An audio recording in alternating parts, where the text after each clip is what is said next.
Hey, it's Brain Muffin back with some nerd news, and here we have something from talking.net.com. That's kind of repetitive. HTTP-REPL tool to test web API in ASP .NET-Core 2.2. This is actually something that's pretty exciting. I got to get into more of the .NET Core. I got a job now doing more .NET development, and I really need to understand the differences between the regular. I think we're like using .NET 6. I'm not sure.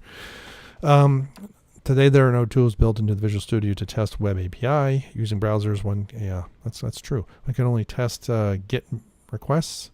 That's true unless you use something else like Postman, Fiddler, or Swagger to perform a complete testing. And not everything is available. I mean, you have to expose through Swagger, and then that causes other issues.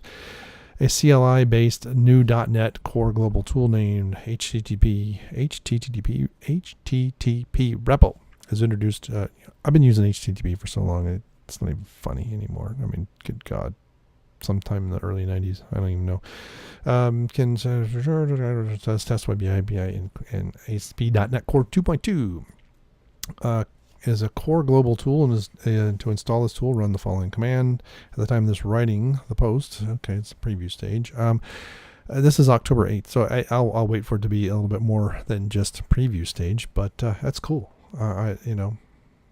Especially that if I don't have to pay for it. I wonder if it'll go into the community version of Visual Studio. That's the free one. Microsoft always charged way too much for their IDE, and Eclipse really was better than it for free. Now the tool is installed. Let's see how we can test the API. The prerequisite here is that your services will have Swagger, and it will be an API available that describes the service. Okay, that's fair enough. For this post, I'm using an ASP.Core web API special code used in this project, which has Swagger enabled. Cool. We need this tool to add web browser lists so we can browse the API with this tool. Quit saying this tool. Just say we can browse the API. To do that, is this written by a Ferner? I don't know. Dang, Ferner's taking all our jobs.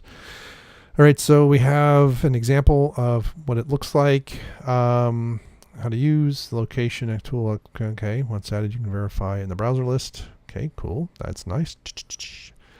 Run the application, make sure, and that's fine. I wonder if if you use links from the command line, you'd still have the same problem as a browser. It would just be text. It only gets. You can't really do that. Never mind. That's pretty interesting. So we see the Swagger data gets picked up. We see CD to the API. We actually run this from the command line. That's interesting. That's a GET. Okay, you can use the HTTP verbs, and then using the post verb, you can set a default text header to supply the JSON. Okay. Oh, do we have a video that I didn't know, or is it animated GIF? That's interesting. Okay, so we have the JSON. Oh, we're gonna post the JSON. Oh, duh. That's pretty nice. Yeah, that's one thing I have used. Fiddler to do that, and it's a real pain in the butt to get right. It'd be nice if it was form-based, which you can get from Swagger. This is what Swagger looks like, and you can get forms and stuff. So you can exclude the delete put in case put command. Yeah, delete's kind of dangerous. All right, so pros and cons. Helps in debugging API fast, quick. Okay, dependency on Swagger and Open API specification, not as informative as UI tools. So it sounds like it's a kind of a first run, and this is Microsoft has done this even back in the DOS days, where another tool, someone is making headway with it. Now sometimes they're selling stuff, and then they'll come out with something that feels similar, but it's not as good. And they did that with Double Space back in the day. I forget if they bought Double Space, or there was some other one that was, but DRDOS was a heck of a lot better. And I digress, but this is pretty interesting. And there are things, curl, etc. Curl can let you do different things, but yeah, this is interesting. That's kind of a step in the right direction. What would be nice is really being able to do these a lot faster than that, though. The testing of these things a lot faster, and especially if you could put these a little bit more easily into a unit test to hit your APIs and test them that way. Because right now, usually to do the testing, you have to use some other external web tool like, I'm sorry, but The name's, but yeah, we had that HTTP software that did the same thing.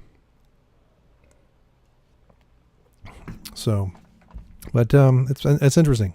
It's an interesting development, and I really need to start. Like I said, I need to start playing with Core as well to understand the differences, and I want to do some videos actually on some ideas I have, so just simplistic things, and I got to get it run on my Linux box. That would be awesome. All right, thanks for stopping by. Thanks for putting up with my crappy voice, and we'll see you next time on Nerd Corner.